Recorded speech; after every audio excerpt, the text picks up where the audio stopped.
একজন সন্তানের সামনে আব্বার কলার ধরিয়া কেউ টানলে সন্তান সহ্য করতে পারে না, জান দিয়ে হলেও আব্বারে বাঁচানোর জন্য চেষ্টা করে।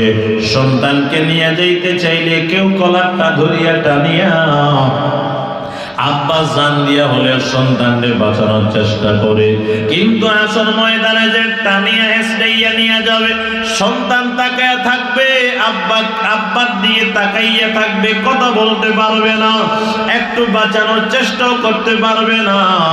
সন্তানকে নিয়ে যাবে, আব্বা তাকায়া থাকবে, কোনো কথা বলার সাহস থাকবে না।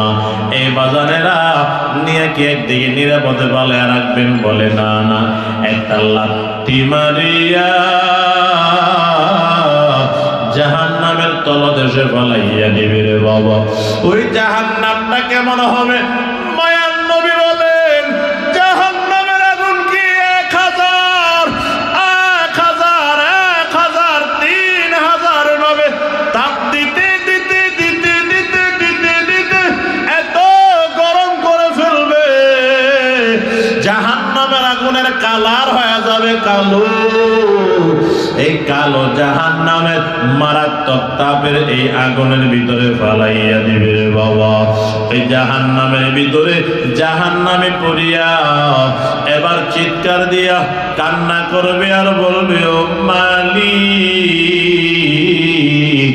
এই দুনিয়ার জমিনে দুনিয়ার আগুন সহ্য করতে পারি না, আজকে জাহান্নামের আগুন তো সহ্য করতে পারি না। আয় আল্লাহ, জাহান্নামের আগুন সহ্য করতে পারি না। ভিন্ন দিকে ক্ষুধাও লাইগা গেছে।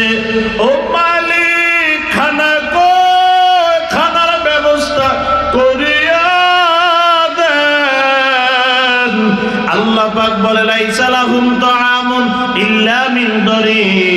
ওই দিন কাঁটাদার খাদ্য ছাড়া কোনো খাদ্য থাকবে না রে বাবা। ওই দিন কাঁটাদার খাদ্য বান্দার সামনে আনবে।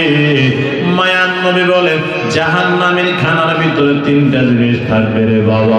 1 নাম্বার কাঁটা, 2 নাম্বার বিষ, 3 নাম্বার দুর্গন্ধ। এই দুর্গন্ধ বিষাক্ত কাঁটাদার খাদ্য জাহান্নামের সামনে নিয়ে দিবে। জাহান্নামী তাকায়া দেখবে, এই খানা তো খাওয়ার উপযোগী নয়। দুনিয়াতে 1 লক্ষ টাকা দিলেও এমন খানা খাইতো না রে বাবা। কিন্তু এই দিন ক্ষুধার জ্বালায় জাহান্নামের খানাটা মুখের ভিতরে দিয়ে খাওয়া শুরু করবে। এর বাজান এত বড় কাটা